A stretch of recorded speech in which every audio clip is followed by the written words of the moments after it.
what makes you happiest? Love going to the beach. Anywhere? It's really the ocean, I think. Like, I love being near the ocean. You are your father's genetics right there. I always love going to the beach, even if we're just like walking by or like listening to the waves. I just like being there, like sitting there, and like I feel calm. I feel relaxed. Dad would always say like he loves to be on the water. That's his thing. I don't necessarily need to be on a vessel in the ocean. Not on a vessel. Adjacent. But so he would like to be on a vessel. That's where we differ. Hi, Julie. Ooh, hello. Are you ready for me today? You too sleepy? It's afternoon. So. No, you should be fine. I did Pilates this morning. I did a very hard Pilates class, and it was very intense, and I left already feeling sore. So that's my current situation. So good. I love the feelings. I love the workout vibes. How do you like Pilates? The studio I went to last week I like better. It's like it really depends on the studio, because the one I went to this week was solid core. It's like very intense. It was supposed to be a beginner class. This was anything but beginner. Okay. Oh, okay. Side planks are not on a freaking reformer thing are not beginner. I can't even do a side plank on stationary ground, and you want me to do it with Neither motion? Neither Absolutely can I. not. So I'm not a fan. There's certain things I have to skip in classes like that. Like, I don't know. And I do have to adapt. Which is fine. And I agree that like I'm not trying to skip things ever. It's like I paid for the workout class. I want to do the workout class. But if I stop to take a break, clearly I'm taking a break for a reason, not just for shits and gigs. And like at one point she like came over, she's like, let's do one more. And she like patted me on the back to like keep going. And I'm like, I can't move my body. Like I'm not trying to not like be lazy. My core is not strong. This is like week 2 of doing ab work. You know, this core is weak. Anyway. You're going to get better at it though. It's going to be good. Do you like it as a vibe in general? Like the Pilates vibe? Because I never really could embrace it. I'm more of like, you know how I like that really heavy duty, sweaty weights workout. I'm a crazy, like I like that to feel like I've accomplished something. It's the way I'm programmed from working out in the 80s and 90s. Do you like it as a workout, would you say? Yeah, I like this. I like that it's like slow paced, because then sometimes it's a more calm environment than feeling like, while you're doing like a boot camp workout where it's like go as fast as you can, which is like I have to almost deprogram myself. It's like Pilates is all about like slow movements. Right. I would have to deprogram terribly because the same as you, like we grew up in that, like you worked out with me in the workout classes at the Chatham Club back in the day. And it was always like the boot camp mentality. And that mine is so ingrained from years and years of doing that kind of workout that it's so hard. But we did talk about, I want to mention this while we're talking about it. We did talk briefly about meditation yesterday via text, and how, because I never thought that I was a person who could meditate. I've tried those Kundalini yoga things. I've tried all the things in New York where I try to learn how to meditate and sit there and the breathing things and all of that. And I just never really could get into it. But recently, because of a video, I helped somebody who wanted my opinion on their video about meditating. And it was called Meditation is Breathing. And it was the first time I could really process that I guess I actually do meditate, but in a different way, because it's not the traditional where you sit with your palms up or sit cross-legged or whatever that you think of as meditating. So I do think there's some benefit to it. And for me, it's always been like when I go to get my blood pressure taken and I slow my breathing down because I want to make better blood pressure. I want to do better on the test. So I just go breathe in, breathe out, and I try and slow my heart rate down. And I kind of like it. So I think I have mini meditations going on. I don't do any major meditations. I don't know. Do you meditate? I try. Do you have trouble meditating? Oh God, my AirPods are going to die. Oh, that's the worst. We're back. All right. So, Julie, for today, what I thought we would do that would be fun is I saw a Instagram reel from the creator Debbie.Digital, and she does a lot of digital marketing strategy stuff. But this video that came up on my page says 7 questions to ask your older kids before it's too late. So I thought it would be fun for me to live and in the moment ask you these questions and just get your answers on the spot. No pressure. We could edit anything out if you're stressed out or whatever, that I haven't prepared you ahead of time for the questions. But sometimes you're just so good on the spot. I felt like it was a good, fun exercise. Are you ready? Since last time we did production and we focused on my business, I thought it was time to focus on you. Okay. Here we go. Question number 1. What is your favorite memory with our family? Like, what's a favorite family memory? I don't know. Just pick something. It's not like I'm going to hold you to it. If you think of another one at another time, you could say that's your favorite. But in this moment, as you think about good times with the family, what comes up as a favorite memory? I mean, I just feel like summers and LBI. I know it's not like a specific one, but they're always fun. It's a good one. And it's always, I don't know. It's always when we're all together, except this year. Oh, that's all right. This year is just we've had a lot of together time this year, and there's still more together time coming. I know. All right. So we'll say summers and LBI. You enjoy those times, and I'm so glad that we, many moons ago, decided to do a crazy thing and get a house at the beach before we had a house in the suburbs. But that was a good move. So we can credit. That was a power move. Power move by Captain Tom, prompted, and me, I always go with the flow. So I'm like, hell yeah, let's do it. You didn't have to ask me twice. Just like moving to the city. You want to move to the city? Hell yeah, let's do it. Okay. I'm up for anything. He picked the right wife, that's for sure. All right. Now here's another one that we talk about a lot, but it's like, it's something that can be opened up for discussion. But I think we know a lot about each other in this way because we talk so regularly. But is there anything you are worried or stressed about? What do you get the most worried and stressed about? In terms of like related to family or just in general? Doesn't have to be. Oh, you could do both if you want. Okay. Well, in general, I get stressed about the future, and the future and like having money is like a big stressor because I feel like those are the two.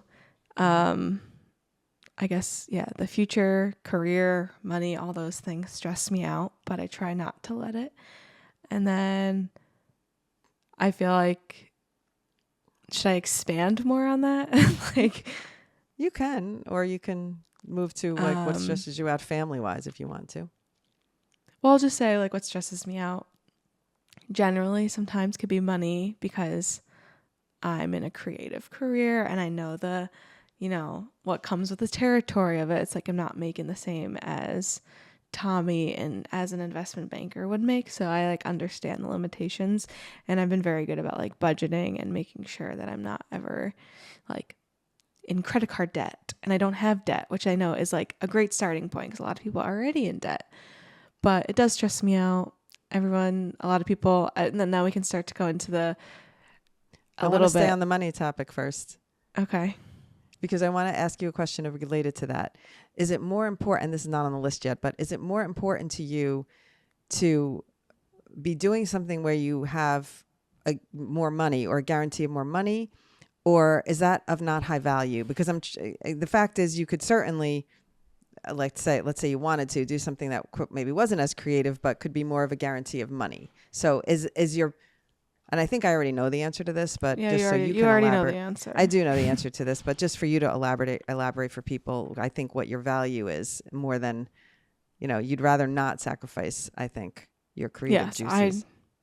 I'd rather do something creative than be in a very lucrative, high-paying job that is not creative or fulfilling to my brain in that way. Absolutely. It just, and like I said, I know it comes with the territory, and it ebbs and flows with the stress and the not stress of it. But yeah. Oh, you know what also stresses me out? Feeling like I'm behind in life. Oh. And I was watching the Dallas Cowboy Cheerleaders documentary on Netflix, and there's this one girl, and she's like 24, 25. Her name's Victoria. And like, as soon as she graduated high school, she like went into the Dallas Cowboys. She became a cheerleader, whatever. And then she had a lot of like eating disorders and like anxiety. So she took a year off, and she's back. And there was this episode where she was just like, I just feel like I'm so behind on life. Like I should be further than I am right now. And even like me watching her, I was like, she's not behind. So I definitely feel behind, but then I also know that there's no like benchmark. And sometimes I feel like maybe I'm behind because I'm like comparing myself to like Tommy or something where he's 7 years older. So clearly I'm behind him, but like I feel as though I should be on the same like level. But then I also know that I don't have to be. Right. That I can imagine that being stressful. And I think I was trying to think as you answer these questions, I try and think of like 24, 25, 26-year-old me. And because I was in such a different place. I was in career and then I was already having kids. So it's a little bit strange because I was at a different point in my life. But career wise, if I think about that solely, I was so nowhere at that point. I was doing production, but I was doing it more. I was more like at the beck and call of someone else. So it was not, I didn't have any control of the situation. I was working in companies where it was like I was a pawn. I was being sent here, sent there. And then I wanted to not be traveling. So it is an interesting thing, but I don't think I am, if I think about me parallel, I don't think I'm ahead of you at that time. I think we're the same creatively. It's just that I had kids. So I was I was a mother, Yeah. you know, that throws you into a different deep end of a pool sort of thing. But it was a different time. So a lot of people, you know, a lot of my friends had kids in that time. So, all right. So that stresses you out. Anything else stress you out that I need to learn about? I mean, kind of going back to the long distance episode, the stress of like family wise. Okay. The family wise, two things stress me out. Everyone's always like, oh, when you're famous, you'll do this. Oh, when you're famous, like you can, you know, do all these things, and then it's like a lot of pressure to be like, oh, everyone thinks I'm gonna be rich and famous one day, and that's great, and I have a lot of IOUs out for when I'm famous and have a lot of money, like because that's damn straight. You have one on me. No, I'm just kidding. I know. I'm just kidding. Gosh. I know it's always a joke. And then the last one is like with the long distance thing, kind of a new stressor is like as like start to enter the next phase of life or whatever, trying to figure out how to manage that pressure of always feeling like I have to be the one to visit in order to get everyone to see me. Right. Which we've already kind of discussed in detail. Yeah, it was discussed and it was a good discussion. I liked that. It was very enlightening.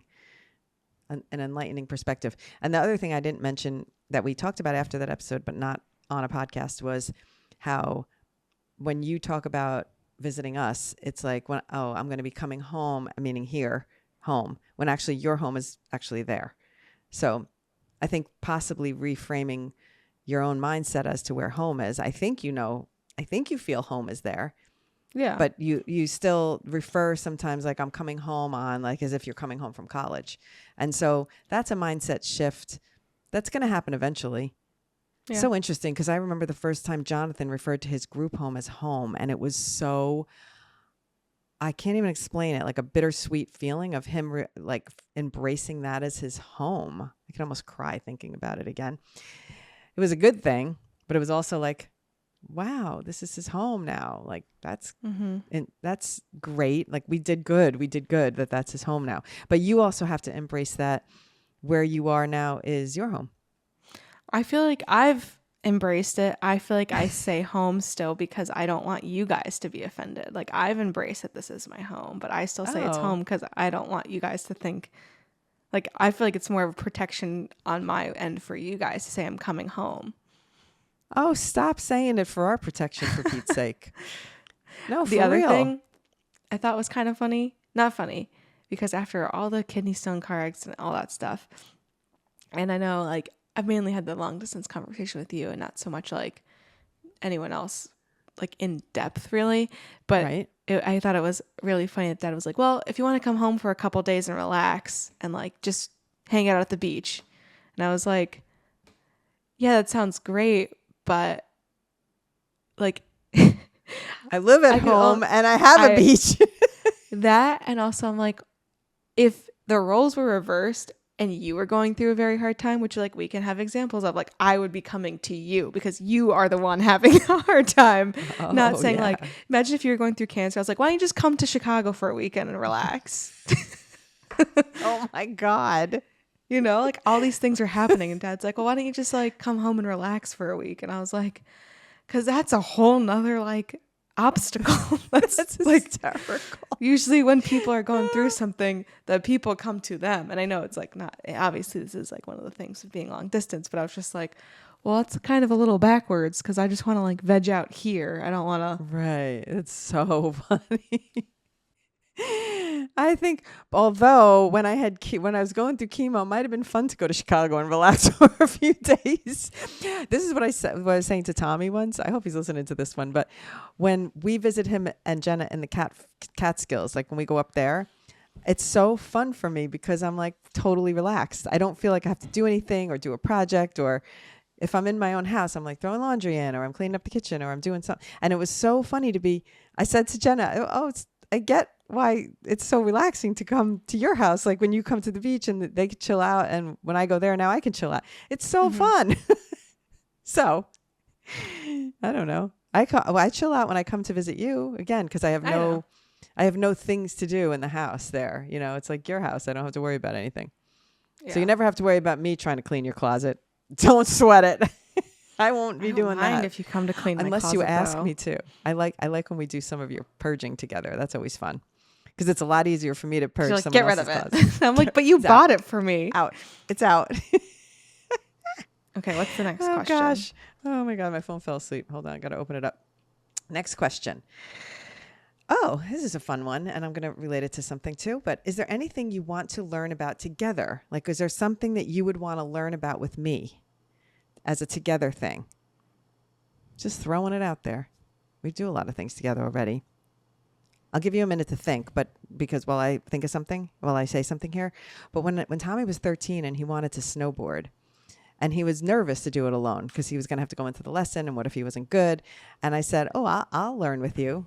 And that was one of my core memories with Tommy that I would share, is that the things we learned to do together were fun for me because I was in my 40s at the time, and I was still felt like, yeah, of course I can snowboard. Of course I can learn to wakeboard. And I loved doing those types of things with you guys as kids. So now you've had some time to think. And is there something that you would want to learn together?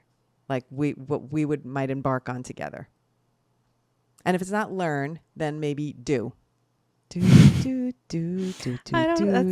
what I need to think about. I feel like we'd already do it. We already learn a lot of things together because we're running this business together. Right. But what would you like to do together? Let's think of something on more of a fun level. I can think of things already immediately. Doom. Okay, you tell me then. I'm just saying things I would like to do with you. That would be fun. Travel? I don't know. Yeah. I think it would be fun to be able to. So the thing that's hard is we're both in relationships, of course, and so our relationship people want to travel with us. So that was always a priority because I have a husband, you have a significant other, Stephen. We love you, and so I'd want you to say it like that. I don't know, because you have Stephen and I have Tom, and so yeah, we prioritize our partner in that way. And so, but if there was like free time, extra time, anytime, oh man, we had so much extra time on our hands or whatever, I would say it would be fun to do like just have more girls' weekend. We do it skiing, which is really fun. And I look forward to that every year.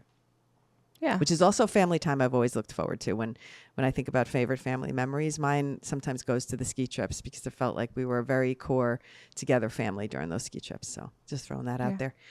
All right. Let me go to my next questions. Uh-oh. Did I lose any questions? Oh, okay. These are a few more. And this is not anything like stressful. This is like a positive question. What do you think about a lot? What do you spend a lot of time thinking about? Everything. Okay. Oh, literally everything. Yeah. That's the anxiety.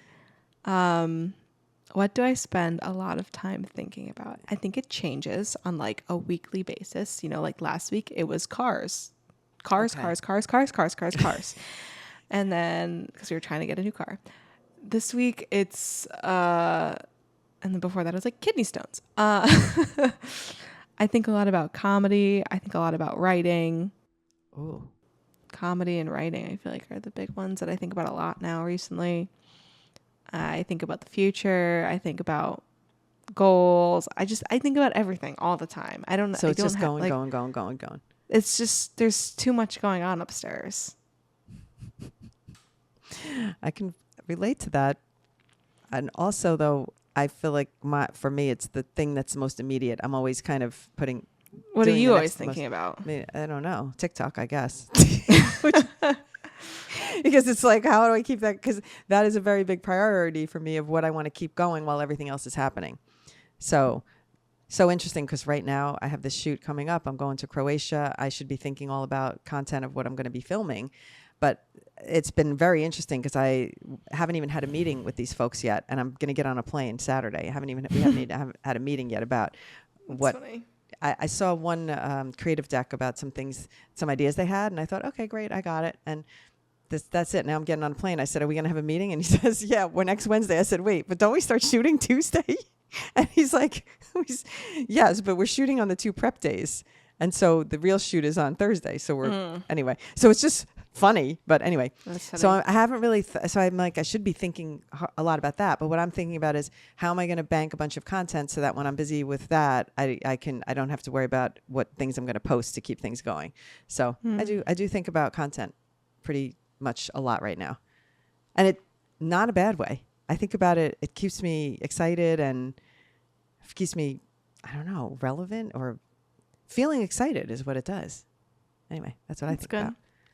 Yeah, I think mine would mainly be comedy right now. Like Good. Pre-Kidney Stone's car accident, a lot of it was comedy and like writing and creativity in that way. So I feel like my brain is always in a creative space, but when it's not thinking about that, it's like, oh, the future.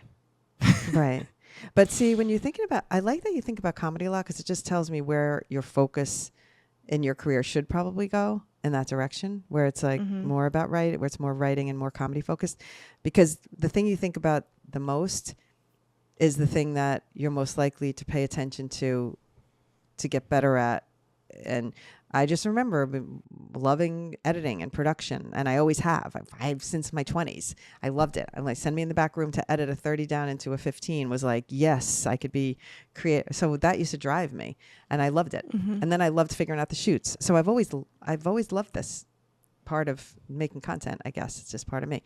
So you have to find what you love, and it's right now. And well, it's comedy, and it may always be comedy, and that's cool. Mm-hmm. Yeah. Have you ever thought about doing more writing for other, like writing a book, you could write a book that's funny. Have you ever thought about thinking about writing articles or doing any kind of other writing aside from your performance writing? Yes, all the time. I think so. I think part of me is like, I don't know how to get started in that aspect of like getting paid to write in that capacity. I mean, I basically write every day for Socialize. Like that's my main job at Socialize is to write. Like I'm already doing that on a weekly basis. So I guess I'm in a sense getting paid for writing. But if I would want to contribute like an article or like do something like that, I just don't know. Like I know I need to like make spec work, whatever, do portfolio building pieces before I could do that. But then I don't even know where I would go to like get. That'd be an interesting research project to figure out. Because my next question is, what makes you happiest? Like just big, like. Start with in life. Let's not talk about work all the time. What makes you happiest? Well, yeah. I love going to the beach. I feel like that is when I'm the happiest. Oh, wow. And is that anywhere? Anywhere. Just like ocean. It's really the ocean, I think. Like I love being near the ocean. You are your father's genetics right there. No, I'm serious. Like that is what he would say. I always love going to the beach, even if we're just like walking by or like listening to the waves. I just like being there, like sitting there and like I feel calm. I feel relaxed. Wow. And so because dad would always say like he loves to be on the water. That's his thing, on the water. I don't necessarily need to be on a vessel in the ocean. Not on a vessel? But we're going to be on one. That's hysterical. I'm with you on that. I don't need to be on a vessel for that long. But we are going to do our 7 days vessel trip, which is going to be fun coming up. But so he would like to be on a vessel. So just to clarify. That's where we differ. Just near I don't know. I like the sounds. I love the sand. I love the sand. Oh. Like I hate grass, but I love sand. So funny. And Jonathan hates the sand. He never liked to want to have his feet off, his shoes off, and interesting. I wonder if that's a texture thing now for him that I didn't even think about until. Yeah, absolutely. Oh wow. Yeah, because he never wanted to take his shoes off on the beach. Oh my gosh. Steven has a really funny picture of me from when we were there for Tommy and Jenna's wedding. We walked up to the beach on the last day, and I just like got on my hands and knees and was like playing in the sand. And then he has a picture of me just like, I literally was like hands in the sand. Oh, because I'm like, I love. And the LBI sand is the best sand. And you've been on the sand since you're a little tot. Sleeping on the beach, it was like a must. You will sleep on the beach. Put your head down. Put your head down. We were talking about, because we're going to go to the beach this weekend, maybe once or twice. So I'm excited. But our friends were also like planning to go to the beach. We're like, oh, should we go to the beach with our friends? And like, the one thing we've always said growing up is like, some people just don't get the beach. They don't get how you just sit there. And like, I can't sit still like anywhere else, but I could sit on the beach for 8 hours and not move. But then the second thing I said to Steven, I was like, if we go to the beach with other people, like, I can't take a beach nap. I was like, that's a crucial part of the beach trip. That's so funny. And it is true, because whenever you would have friends down, it was almost like too much for you. Like you'd have to entertain them and it wasn't just like chill and be relaxed. I have the same issue. When I'm on the beach, I don't want to go up to the beach and have to talk to people. I feel bad about that, because a lot of the neighbors here would be, oh, come and sit with us. I'm like, my beach is my quiet time. It's my meditation time. It's my, nap time, Zen time. I don't need to chat. I don't. I also love going swimming in the ocean and the salt water. Oh, the beach really is the thing that makes me happy. Tommy loves the stickiness also. He doesn't even like to shower after the beach. He likes the feeling of the salt on his skin. Mm-hmm. And that's a big thing. I like that feeling. It's hard for me sometimes. No. I like the salty feeling. What I don't like is that I have to reapply sunscreen so much, and then I have that's what I want to get off my body, but I need the sunscreen. Yeah, you need the sunscreen. Now we're getting too into it. But yes, I think the beach is just... And dessert. I love dessert. That makes me happy. Okay. Like a chocolate chip cookie. Aw. Steven makes me happy. Okay. This is nice. Shout out.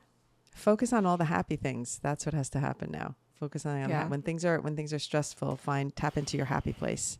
Mm-hmm. So now here's a question that is specific to me, but I want to ask it just because I thought it was an interesting question that it was in this list. And I thought, all right, well, let's see where this goes.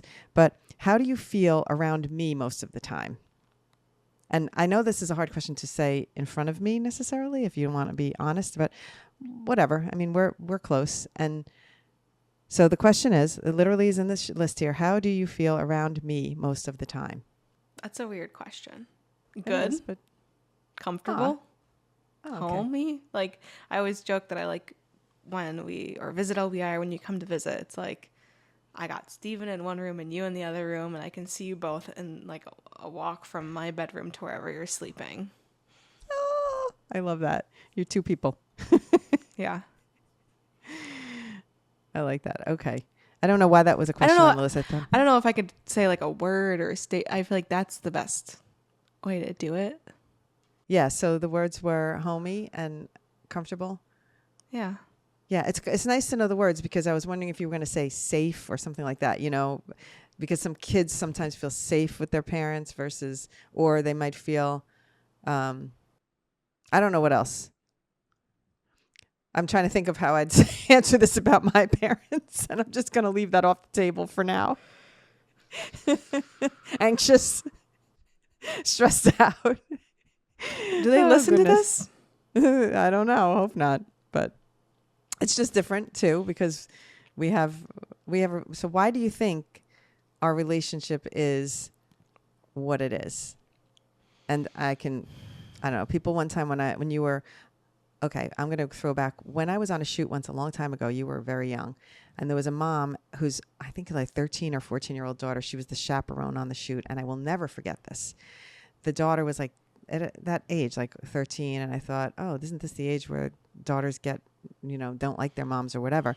And the daughter was sitting on her mom's lap, and they were just cha-cha-cha, and they were talking away. And I remember saying to the mom, and you were literally like a 2-year-old at the time. And I said, oh my gosh, I really hope that I have the same kind of relationship with my daughter that you have with yours. Like I'm gonna get emotional. But I remember thinking it and saying it out loud to this mother. And she just said to me, you will, because you want it to be. And I was like, okay. So now when people say that to me, I do have that same instinctive answer, which is you will have a great relationship if you want it to be. But I don't know if there's more of a concrete answer to that other than you just want it to be so. I think we spent a lot of time because the boys would do golfing, and we'd always have girl time, and we'd go do shopping things or whatever. And then it was like more of a female bonding, like you'd notice when I get new earrings. New earrings, mommy? When I'd come home. How do you even notice that? But you would. So you've always been very observant of me. But I sometimes think, I'm going to throw all my theories out, but sometimes I think because I was working and I wasn't so on top of you, whereas when I was growing up, parentals were very on top of what we were doing, where I wasn't as much on top of you. I had my own thing going on. I was working. Maybe my job was interesting to you guys because I was working in the toy space. So maybe that was interesting. I got to bring you to shoots. I don't know. Sometimes I think, did that play into it? I'd love your thoughts. We had a lot of girl time. You definitely were like a cool mom. I think there's a lot of factors, like girl time, big one. I think specifically that that's what we did from like the very beginning. We always had like one-on-one time. And I think it was like, we did things that like you didn't do with Tommy and Jonathan. So they're just like, it's just like us doing something but alone, but it was like reserved for just us. Like, it's not like you were going to Broadway Pizza and making bracelets and shopping with Tommy and Jonathan and had like when they had their day with you, like I think that was, which is like an interesting parenting move. It's like you had like individual activities that you did with each of us alone. It wasn't like, now it's your turn to go have a day with me and we're going to do the same thing that I did with Juli. Oh, wow. And that's not necessarily a function of you being a girl versus a boy, by the way, because I could have taken him to Broadway Pizza. You know what I mean? Yeah, no. Oh, wow. And part of you, okay, here we go. This is why you're close with all of us, because you did the snowboarding and the wakeboarding with Tommy. Those were always your things with him. And you always did Six Flags and roller coasters with Jonathan. So you have like your little thing that you do with each of us. And I think Dad also has this. Like, we did CYO. Now he's doing Home Depot with Tommy. Like, he does golf with John. Like, you each have your individual things that you do with each of us that like give us one-on-one time with each of you. That is our thing. That is super enlightening. Wow. I love it. Parenting hack. Parenting hacks. But I never even thought about it like that. But it was always, you're right. There was always very specific things. And there was also different eras. Granted, obviously, there was a time differential between you and Tommy with the 7-year difference. But I remember specifically Tommy reminded me of this once. And I'm just going to I'm trying not to get emotional even talking about it. But let's see. Let's see if I can do it. This is about him? Yeah. Okay. Sorry, Tommy. This is so ridiculous because it's not like that emotional. It just makes me emotional. Okay. Oh my God. I'm building it up to be something which is much less. Okay. So whenever oh my God, hold on. Okay. Whenever I would come home on the train and you guys would sometimes meet me at the train station, like our babysitter would take the train to the city and I would be taking the train from the city, and we would always coordinate on the trains and the times, and there was like the handoff when I was working. So she would bring you guys to the train station. She would hop on the train. I would come off the train. We'd do that whole thing. And a lot of times it would be like, say it's Valentine's Day, or if it's like holiday, I would come, I'd bring Halloween candy if it was like a Halloween day, or Valentine's Day, I would bring something. And so I always had like certain things I'd bring for you and Jonathan. But then Tommy, one year, he was like 13. I'm saying, I'm not going to bring him a chocolate heart. Like, this is stupid. It's Valentine's Day. So I brought him a CD, a CD at the time. And it was I know what it is. Yeah, it was Green Day, and it was like an explicit CD. And it was the first time, why is this emotional? Did you know you were buying an explicit CD? Yeah. Okay. I could totally see you being like, oh, whoops. Oh, well. No, I did it. I did it on purpose. I'm like, he's old enough now. And so I said to him, I'm giving you this, but, be mindful of not playing it when, when the younger kids are around because you're old enough now, whatever. And he remembers that. Aw. Anyway. I don't know why that just makes You've me told emotional. this before without crying, so. I don't know why this just hit me in a way. Sorry, people. Little emotional memories that come up. Anyway. But yeah, the point is because at that time he was going through a different thing. And I was like, oh, let me meet him where he is instead of forcing my beliefs on him and saying, oh, don't listen to these songs or they're not appropriate or whatever. I was like, you're old enough now. You can listen to this when you want to, and then just make sure you do it when it's appropriate. And I think that respect has always been part of how I think I've treated all of you. I hope. Mm-hmm. So to wrap it Do you up. have another question? I think that's all I can handle for today. But I was thinking that, okay.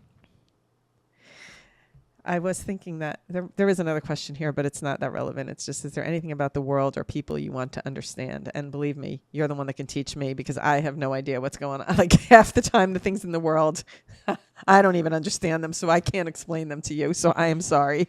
I fail at that part of parenting. You could probably teach me a few things.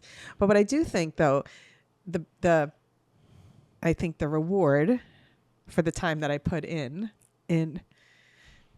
is that I have adult kids that are great people, my friends, like I can call you my friends, all of you. I do coasters with Johnny Boy and we have our thing together. He loves to look at the moon and he appreciates nature. He's always like he's always sending me photos of when the leaves are changing. And I'm like, he got that from me. That's so cool. Or he'll send me a picture of a beautiful sunset. Isn't this beautiful? Like he has moments where he does that kind of thing. And then I don't know, Tommy and I, we just have always had a cool, equal relationship and love for music and doing extreme, I don't say extreme, that snowboarding is an extreme sport, but doing more extreme type sports together and challenging ourselves in a way that I think that we relate to each other. And then I get to have you as a best friend and like business partner and just somebody that I can talk to about pretty much anything. So I just think that is my reward, that I get to have adult kids. So all the work that I put in, even if at the time it didn't feel like work and I was powering through, I feel like now I'm reaping the benefits because you guys are awesome. We try. So thanks. You're welcome. We tried our best. You did good. All right, we have to wrap it up because I've cried enough now. Yours truly, Helen and Juli. Thank you so much for doing the questions, Julie. I know that maybe wasn't the most comfortable thing because there was no warning about what I was going to ask you. But I do appreciate you. I do appreciate you so much for letting me run with it. Thank you. And if you enjoyed this podcast, you should know that I do have a social media podcast that Julie and I do together. I do the actual recording of the podcast, but the content is written by yours truly, Julie, over here. And then I elaborate in the form of a podcast. So it's ultimate teamwork. If you know anybody who might like to sponsor either this podcast or that one or our newsletter, please let us know. You can find all of that on hellosocialize.com. And in terms of me and Julie, you know where to find us on social media. And if you don't, it's in the show notes at The Mothership and at Julie Polisi. You want to add something, Jewel? Leave us a review if you enjoyed the podcast on wherever you get your podcasts. 5 stars. 5 stars. If you think we're worthy. My favorite thing is when I get my messages from the listeners, and I just love it. So if you are one of those who leaves me those voice messages on Instagram, etc., you know I love it. And I'm going to shout out my 2 faves who are always leaving me messages and voice texts, which is Lorraine and Nicola. So thank you both. Mwah! Sending you both love. All right. See ya. See you next time. Bye. Bye.